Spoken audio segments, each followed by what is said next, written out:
Goosebumps is a book series in the childhood horror genre, establishing itself for being known as the leading series in scary horror, but light and funny enough for kids, just enough to give someone, well, goosebumps. This series is the second best-selling book series of all time, right behind Harry Potter with over 400 million books sold since its creation in the early 90s. Goosebumps is a series that defined a generation and a decade, so with that, beware as you're in for a scare as we dive into the rise and then fall of Goosebumps.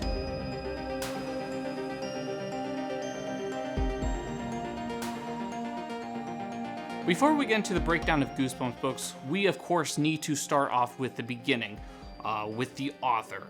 Now, what was his name again? Hello, I'm R.L. Stine. I write the Goosebumps books. That's right, of course. Robert Lawrence Stine was born in October 8th, 1943, in probably the scariest place ever, Ohio. Growing up, it was said that Stine was afraid of everything, and would frequently read the Tales from the Crypt, a comic book series which he would later credit to his inspirations. In 1965, Stine would then graduate from The Ohio State University with a bachelor's in English and moved to New York because, in quote, if you wanted to be a writer, you have to live in New York.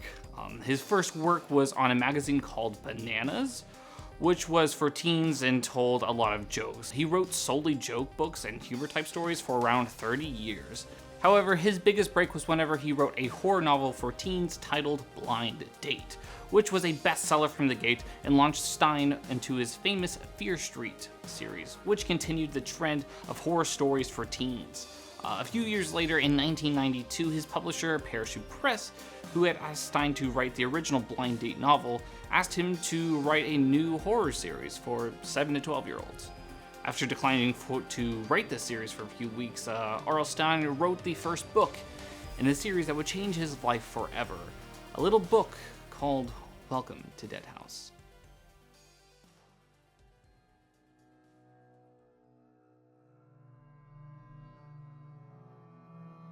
His success for his series, which would soon be called Goosebumps, came from a combination of his two past genre style of books: horror for teens, with a mixture of humor for children.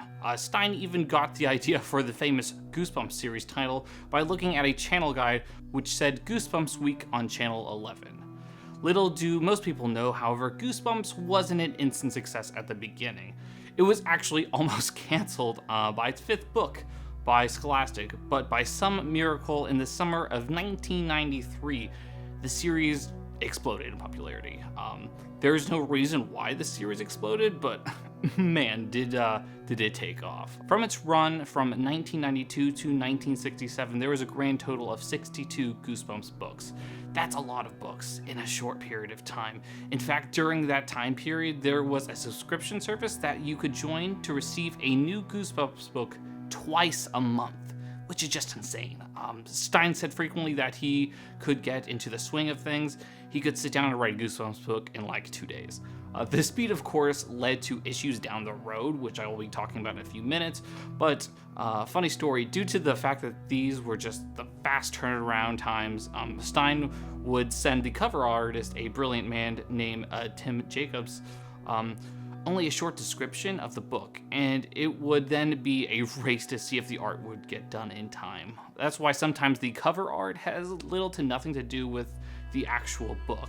Going back on that subscription service for a second, the fan club, as it was called, got you tons of cool stuff, like a newsletter, an autograph from R.L. Stine, a hat, a watch, and like so much more. Plus, it came in a coffin-shaped box, which is like really freaking cool. Now, I'm not going to be covering all the books in detail because that would honestly take way too long, and I honestly haven't read them all. But if you are interested in watching a person go absolutely insane as he reads all 62 books in a month, just watch this video. I remember as a kid which of the Goosebumps books were my favorites and which were not. I of course grew up in the early 2000s, so all the original books were already out, and by the time the new Horrorland series had just came out, which I will get to in a few minutes, but Goosebumps just brought me that enjoyment of reading. I remember some of my personal favorites being The Haunted Mask, Night in Terror Tower, One Day in Horrorland, The Haunted School, Attack the Mutant, Shocker on Shock Street, just to name a few.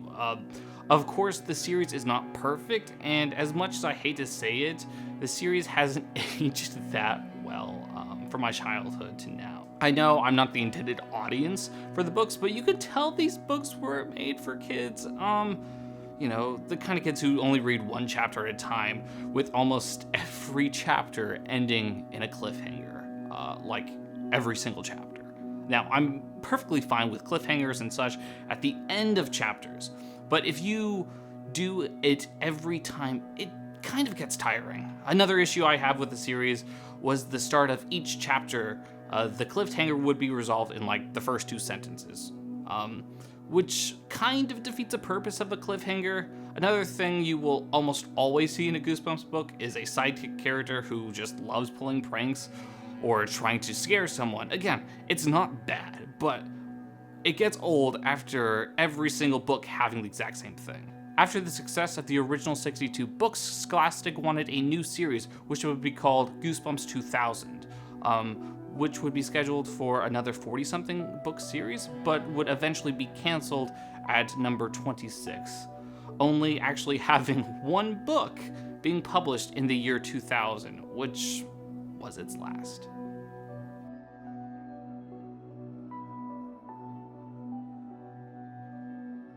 Remember when I said earlier about the issues of writing the books really fast and that the 2000 series ended?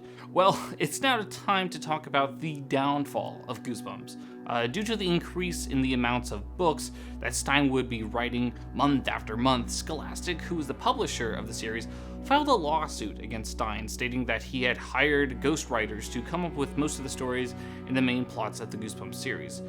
That after book 16, which was a breach of contract that stated that Stein would have to be the sole writer of each work. Stein, of course, denied all of these allegations, stating that at most the ghostwriters would help him with outlines. The fight between the Scholastic and Stein led to the 2000 series being ultimately cut short, and Stein deciding to leave Scholastic and not renewing his contract with them. Now, let's take a small step back from the drama and downfall to one of the only rivals of the original 62 books, which was the famous TV series of the same name, Goosebumps. This show debuted on October 27th, 1995, and ran for 4 seasons, ending in 1999.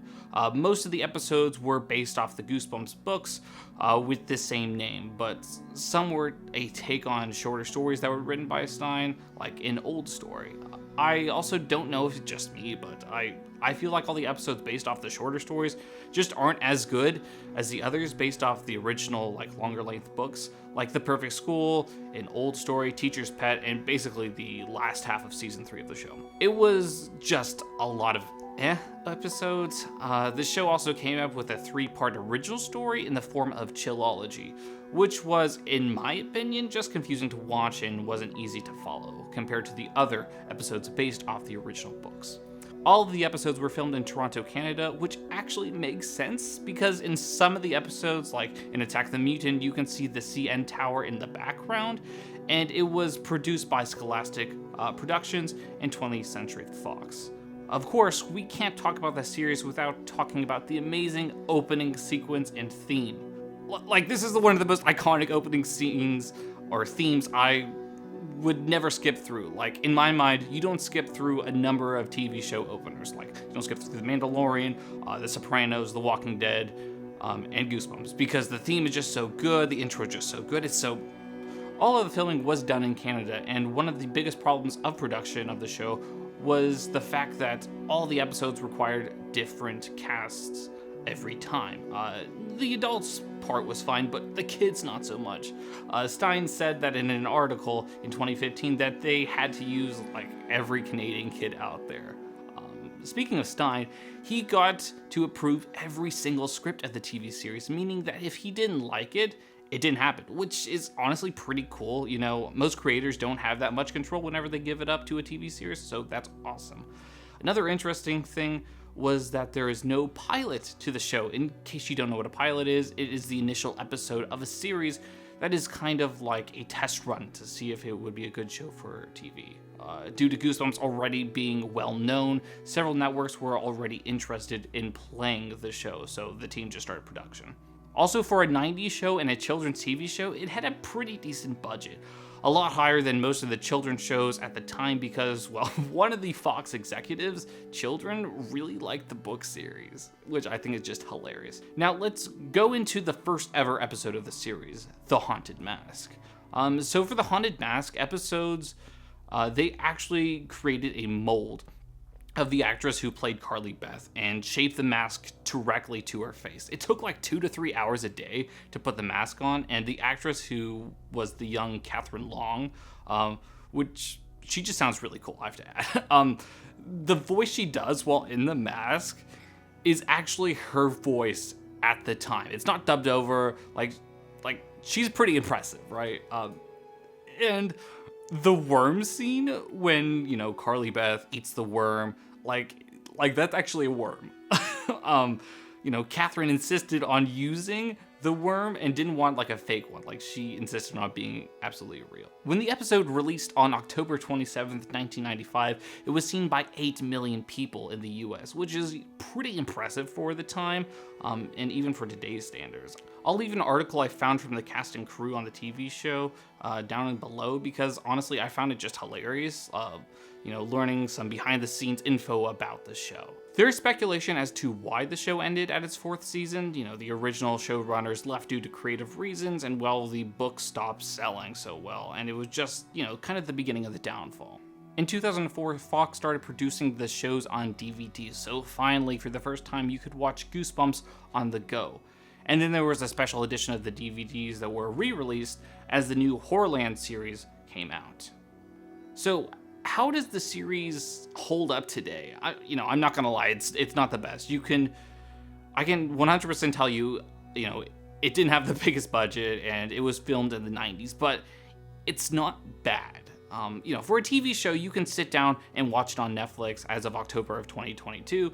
It is watchable, to say the least. Now, of course, like the book, some episodes were way better than others. Some episodes, like The Haunted Mask, Nine Terror Tower, are way better than other episodes in terms of overall content quality and like animations. Like Calling All Creeps and Attack the Mutants, they were just, you could tell they were on a budget and it was for TV and it was in the 90s. So those episodes are not the best. I mean, I love the books, but they're not the best. Now, another point about the show is just like the books, the show relies heavily on cliffhangers. For the books, it was at the end of chapters, but for the show, it was commercial breaks. Watching it without commercials is just kind of cringy, They have like jump scares that just resolve themselves right away because it's just a morph to the rest of the show. But it's interesting to watch it now, to say the least. The show also had some celebrities come on it. Most of them were before they were famous, but they had like Adam West and then the child Ryan Gosling, Hayden Christensen. So it was really interesting seeing them in this spectrum of the show, but it was really neat. After the breakup between Stein and Scholastic, Stein needed a new publisher. Enter HarperCollins, who made a deal with Stein to help publish his books and his new series, Goosebumps Gold. This new series would be a limited series at just 12 books, but would cater to a new generation of Goosebumps fans. A date was planned in 2000 for the release date of this new series to start, and the initial release date came around and went, and there were no books. The release date was then pushed back to 2001. However, again, it came and went, and there were no books. The series would receive a quiet cancellation and would never see the books come to life. This new series would have brought another story to life from some of the fan favorite books, like The Haunted Mask would get a sequel, so would Night of the Living Dummy and Welcome to Dead House. Not much is known about these books and what we would have seen and what would have happened in it, but we do get some amazing cover art from Jacobus. However, with the end of the series came a new light, as in 2003, Goosebumps was sold back to Scholastic, which created the newest series like Horrorland, Hall of Horror, Most Wanted, and finally, Slappy World. A few years later, in 2008, a new series of books would join the Goosebumps family and would actually see store shelves. And this was the series that installed the love of Goosebumps into me, and that was Goosebumps Horrorland. This series brought something that was never done before. It was Goosebumps that it was before, but it also created a continuous story with like previous characters. Yes, finally characters and monsters from some of the best Goosebumps books returned and teamed up together to escape Horrorland. Each book in this initial 12-book run would have 2 parts. The first half of the book would be the typical short story, but the last half of the book would be a continuous story following along as more characters came together to try to escape the famous amusement park. I remember as a kid seeing the characters from like previous versions of the books, and I just loved it. Like Carly Beth from the Haunted Mask series came together with new characters from like other these new books from that have to do with other things, and I just read it, and it felt like the Avengers assembled moment in like the end of Endgame. You know, the best part is the villains also teamed up against their protagonist counterparts, so like the Haunted Mask and Slappy and Toot and Raw. It was just like the peak moment of like book reading in my childhood, and as a fan of the series that didn't grow up directly in the 90s, when the original books came out, it was nice to have my own series that I enjoyed, and I felt like was for me. It was towards the tail end of it being acceptable for me to read these kinds of books. You know, I had just turned 12 at the time, but it kept me enough for the first half of the books to complete the first 12 series part of the Horrorland part. You know, one of my favorite things about the series as well was the cliffhangers, believe it or not. It would leave you from one book to the next, and there would just be this gap, and these cliffhangers actually worked. I know, you know, it's crazy that I actually say I like it, but it works. You know, it just brings so much nostalgia. As I remember, I would go to Barnes and Nobles as a kid and get like a new book to see what would happen next, you know. Honestly, I could care less about the first half of the book. Like, most of the time, I was just like, you know, give me Horrorland Part 2. I would just obsess with the maps that were in the back of the books, too, as, like, you can see kind of in the back behind me. And you can collect them all and create this massive map of Horrorland that kind of, you know, came together. I remember photocopying, like, every map that I got and would tape them all together just like that and, you know, color them in and try to collect them all. But by far the best part was the advertising at the back of the book for the online game Enter Horrorland.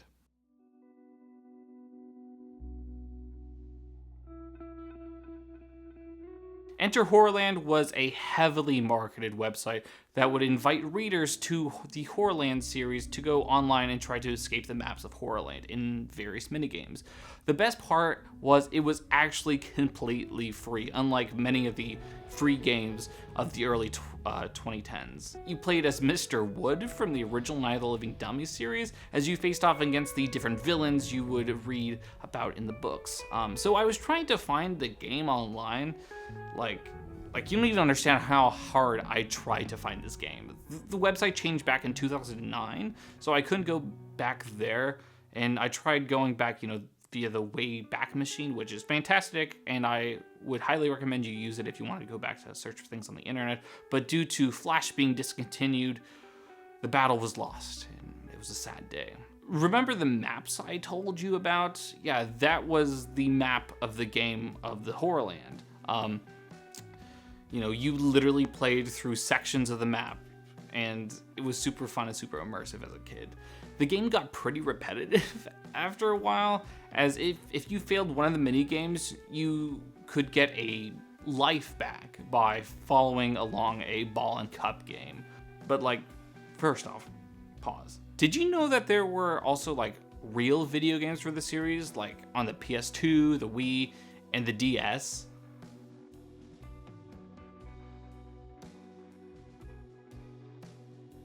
I'm running out of ideas for the titles of these sections, okay?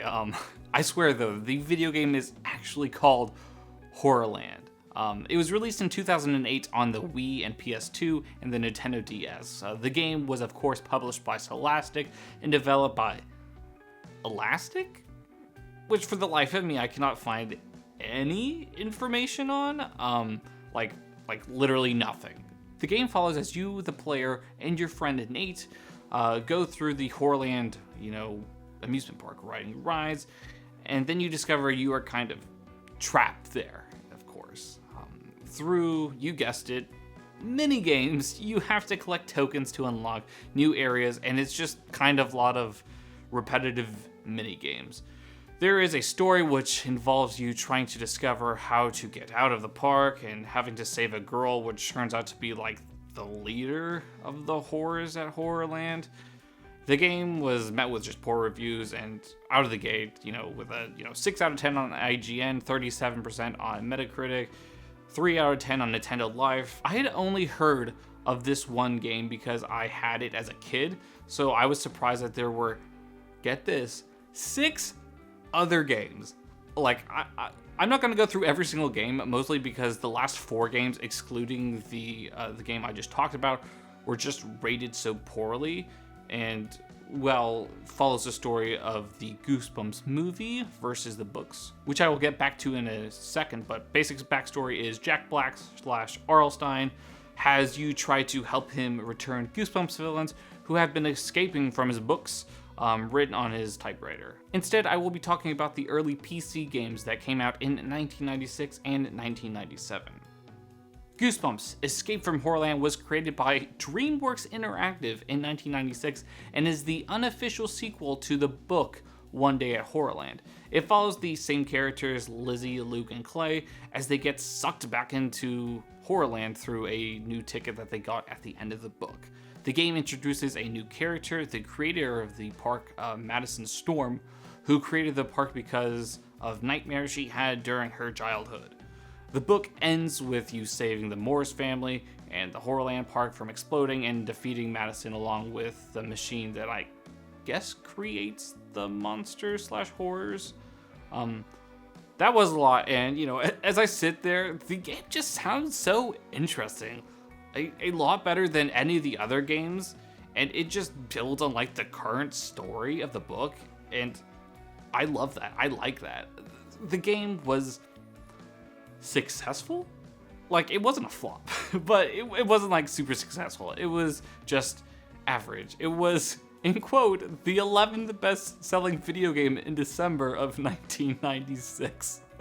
But like, I can't imagine there was much competition, but my favorite part of this game was Jeff Goldblum voice acted in it. Like, it was super random, but like, I just think it's so funny. Anyway, I'm super interested in playing this game, so if you know anyone who has this game, let me know. The other game I really wanted to talk about was the 1997 game Goosebumps Attack of the Mutant, which follows an unnamed protagonist as you get off at the wrong bus stop and end up getting off at the headquarters of the mass mutant. You are then teamed up with the League of Good Guys in trying to stop the evil mass mutant and the new villains. Adam West reprises his role of the Galloping Gazelle from the TV series, and get this, the mass mutant is James Belushi. Like, what was the 90s? Like the last game, it was developed by DreamWorks. It had seen more successful in terms of ratings than the Horrorland game, the 1996 one, but it wasn't enough because it would be the last game to be developed by DreamWorks and the last Goosebumps game to be seen in about a decade.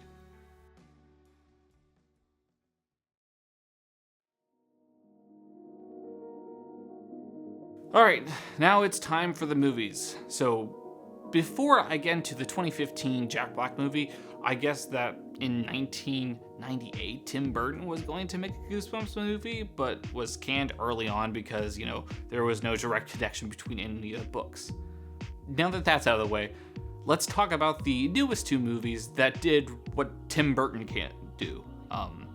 The first movie was called Goosebumps and was directed by Rob Letterman, famous for Shark Tale and Detective Pikachu, and was produced by Columbia Pictures and music by Danny Elfman. The story follows as the new kid on the block, Dylan, moves into his new home and sees that his neighbor, a girl named Hannah, looks pretty good and wants to get to know her. It ends up being that, of course, her dad is the famous writer R.L. Stine, played by Jack Black. Through Stine's typewriter, some of the famous villains from the Goosebumps book come out and cause havoc on the town. It is up to our protagonist to save everyone. And the movie was commercially successful, making $158 million on an $84 million budget. The critics also thought it was okay. Again, it had average reviews, like 6 out of 10 across the board. As of note, like, a lot of people say that it does a good job at making the villains and characters from the book come to life. Like, if you're a fan of the series, you'll like the movies. Next is Goosebumps 2, The Haunted Halloween, which again was produced by Columbia Pictures, but that was about it of the same from the book. It's considered a sequel to the first movie, hence the 2, but other than the exact same plot of kids releasing villains from the book into the real world, and having to fix it, nothing is really the same. The same characters aren't there. Jack Black is just a cameo, no music by Danny Elfman, so it's just a very movie. You could tell they cut the cost of the budget with only $34 million, as they grossed a $94 million on the budget. And again, it saw average views across the board. I never saw the second one, but from what I read and heard from other people, it's just a movie to miss, and I'm not missing much, so I'm not gonna watch it personally.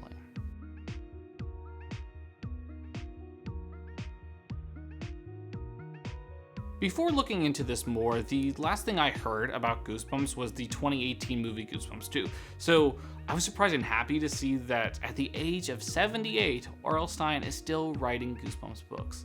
Yes, you heard that right. The series is still alive and in a new version of Goosebumps Slappy World, a series that started back in 2017 with the infamous Slappy the Dummy appearing in all the new books and narrating them.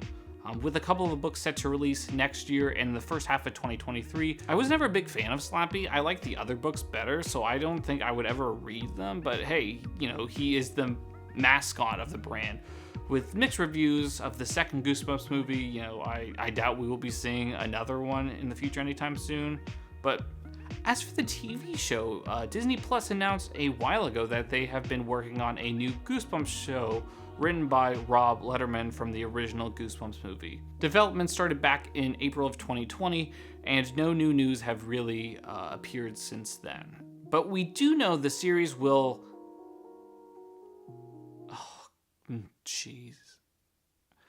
The series will follow 5 kids who release monsters from the Goosebumps series into their world. Like, why? Well, why do they think this is what we wanted? Like, this is not what anyone really wanted.